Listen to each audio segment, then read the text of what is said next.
नमस्कार दोस्तों, स्वागत करता हूं मैं आप सबका एक बार फिर से आपके अपने ही चैनल में। दोस्तों, दिन भर स्पेस, डिफेंस और इंटरनेशनल गलियारे से क्या रहा, चलिए एक एक करके जान लेते हैं। दोस्तों, यहाँ पे अगर सबसे पहली खबर की बात करते हैं तो वो आ रही है स्वदेशीकरण को लेकर। आपको बता दें दोस्तों, रक्षा मंत्रालय ने घातक रक्षा निर्माण को बढ़ावा देने के लिए 26 सैन्य उपकरणों को केवल घरेलू आपूर्तिकर्ताओं से हासिल करने का फैसला लिया है, जो कि अच्छा भी है। ये विदेशी कंपनियां हैं जो सरकार को समय समय पर इन उपकरणों की आपूर्ति करती है। दोस्तों, डिफेंस एक्सपर्ट्स ने बताया है कि निर्मला सीतारमण के रक्षा क्षेत्र में घरेलू रक्षा उद्योग को बढ़ावा देने के सुधारवादी कदम का ऐलान करने के एक दिन के बाद रक्षा मंत्रालय ने इस फैसले की घोषणा की है। सरकार की मंशा अब आयातित हथियारों को, यानी कि किसी भी देश से इंपोर्टेड हथियारों और सैन्य मंचों पर निर्भरता को खत्म करने की है। सभी उपकरण जो घरेलू रक्षा निर्माण इकाइयों से हासिल किए जाएंगे, उनकी पहचान अब कर ली गई है। ये सभी नौसैनिक जहाजों के निर्माण में प्रयुक्त होते हैं। अब तक रक्षा मंत्रालय ने 127 सामग्रियों को सूचित किया है, जिन्हें देश की कंपनियों से खरीदा जाएगा। भविष्य में स्थानीय आपूर्तिकर्ताओं से उपकरण हासिल करने को बढ़ावा देने के लिए 127 में से 26 उपकरणों को लिस्टेड किया जा चुका है और ये लिस्ट मेक इन इंडिया के तहत जारी की गई है। भारतीय सशस्त्र सेनाएं अगले 5 साल में 130 अरब डॉलर के हथियारों की खरीद करेंगी। दोस्तों, जैसे कि मैंने कल के अपडेट में बताया था कि भारत ने 8,000 करोड़ की जो डील थी, जिसमें कि जागुआर को उन्नत बनाना था और इसके अलावा 20 हॉक विमान खरीदे जाने थे, सबको कैंसिल कर दिया है। और दोस्तों, ये बहुत ज्यादा जरूरी भी है स्वदेशीकरण के लिए, और मैं भी मानता हूँ कि दोस्तों बहुत ही सही तरीके से हमारी सरकारी कदम उठा रही है। दोस्तों, अगर ये कदम शुरू से ही उठाए जाते, यानी कि जब हमारा देश आजाद हुआ था तब से लेकर अब तक हमारा देश काफी आगे निकल चुका होता। शायद ये कुछ कमी थी, लेकिन अब इसे सुधारा जा रहा है। बाकी आपका क्या कहना, आप जरूर मेरे कमेंट सेक्शन में लिखकर बताएं। दोस्तों, यहाँ पे अगली खबर की बात करते हैं तो वो स्वदेशी विमान वाहक पोत IAC विक्रांत को लेकर आ रही है। दोस्तों, आपको बता दें कि IAC विक्रांत, जिसे कि 2021 फरवरी में डिलीवर किए जाने की उम्मीद थी, वो इस वक्त और डिले हो सकता है, क्योंकि कोविड-19 की वजह से यहाँ पर इस वक्त काम रुका हुआ है। आपको बता दें कि औपचारिक रूप से शामिल होने से पहले इस विमान के कई परीक्षणों को पूरा किया जाना है और इसमें करीबन 1 साल का वक्त लगेगा। नौसेना को उम्मीद थी कि शिपयार्ड इसे तय समय सीमा पर पूरा करेगा, लेकिन आपको बता दें कि 2018 के अंत तक इसे तैयार हो जाना चाहिए था, लेकिन रूस से भी उपकरणों में काफी देरी हुई, जिसकी वजह से इसकी तारीख बदलती गई।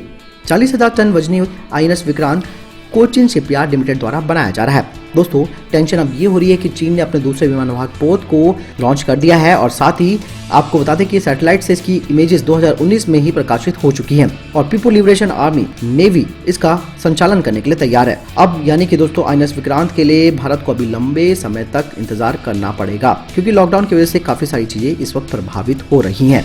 दोस्तों, यहाँ पे अगली खबर की बात करते हैं तो पाकिस्तानी सेना को लेकर आ रही है। जैसे कि आप सभी को मालूम है कि पाकिस्तान की सेना कायराना हरकत करती है और इस बार भी ऐसे ही किया है उसने। पाकिस्तानी सेना किस तरीके से अपने नागरिकों को कवर बनाकर भारत पर फायरिंग करती है, इस बात की अभी हाल ही में पुष्टि हुई है और इसका एक वीडियो भी जारी किया गया है।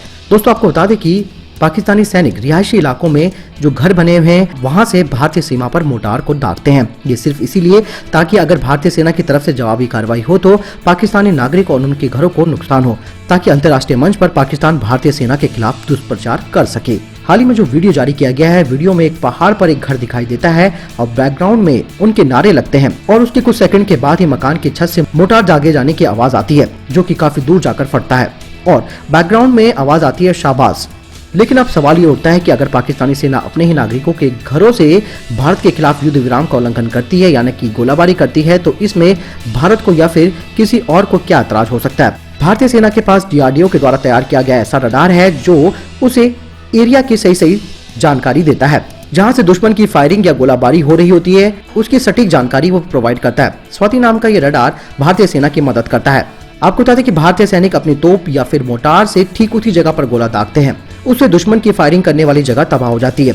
यानी कि दोस्तों, यहाँ पर पाकिस्तान अपने नागरिकों की नहीं सोच रहा है और वो एक तरीके से भारत की गलत छवि बनाने की कोशिश कर रहा है अंतर्राष्ट्रीय मंच पर, ताकि वो ये शो ऑफ कर सके कि भारत उनके रिहायशी इलाकों को निशाना बनाता है। आखिर पाकिस्तान की कायराना हरकत अब दुनिया के सामने जग जाहिर हो जाएगी। बाकी दोस्तों, इस चीज में आप साफ साफ समझ सकते हैं कि अंतर्राष्ट्रीय मंच पर जो भी भारत के ऊपर प्रश्न उठाता है, उसका माकूल जवाब भारत भी देता है और अंतर्राष्ट्रीय मंच पर पाकिस्तान की हमेशा ही बेइज्जती होती है।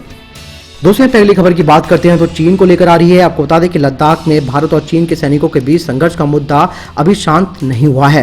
भारतीय विदेश मंत्रालय ने आज कह दिया है कि चीनी सैनिकों ने भारत की पेट्रोलिंग टीम की ड्यूटी में खलल डालने की कोशिश की है। विदेश मंत्रालय ने जारी बयान में कहा है कि भारतीय सैनिकों की तरफ से किसी तरह की अतिरिक्त गतिविधि को अंजाम नहीं दिया गया है और भारतीय सैनिक LAC की सच्चाइयों से अच्छी तरीके से वाकिफ भी हैं। बयान में कहा गया है कि भारतीय सैन्य टुकड़ियों की सारी गतिविधियां भारतीय सीमा के अंदर हो रही हैं। भारतीय सैनिक सीमा की सुरक्षा के लिए निश्चित प्रक्रियाओं का कठोरता से पालन करते हैं। बयान में आगे कहा गया है कि भारत की सैन्य टुकड़ियां बॉर्डर पर अच्छी तरीके से सारी जानकारी रखती हैं। चीनी सैनिकों ने भारतीय सुरक्षा बलों की ओर से की जा रही पेट्रोलिंग में बार बार प्रॉब्लम क्रिएट वो लोग कर रहे हैं। विदेश मंत्रालय ने ये भी बताया कि इस मुद्दे पर दोनों देशों के बीच बातचीत जारी है और भारत सीमा पर शांति कायम रखने के लिए प्रतिबद्ध है। मंत्रालय ने इशारों में चीन को चेतावनी भी दे दी है और कहा है कि भारत अपनी संप्रभुता से कोई समझौता नहीं करने वाला है। बयान में कहा गया है कि भारत अपनी संप्रभुता और सुरक्षा पूरी शिद्दत से सुनिश्चित रखने के लिए प्रतिबद्ध है। तत्कालीन मुद्दों पर दोनों तरफ से पारस्परिक बातचीत होती रहती है। यानी कि यहाँ पर भारत ने दो टूक जवाब दे दिया है चीन को। और दोस्तों चीन खास करके उल्लंघन तो करता ही है, साथ ही दोस्तों वो अब खलल भी डालने लग गया है भारतीय सैनिकों की पेट्रोलिंग पर भी।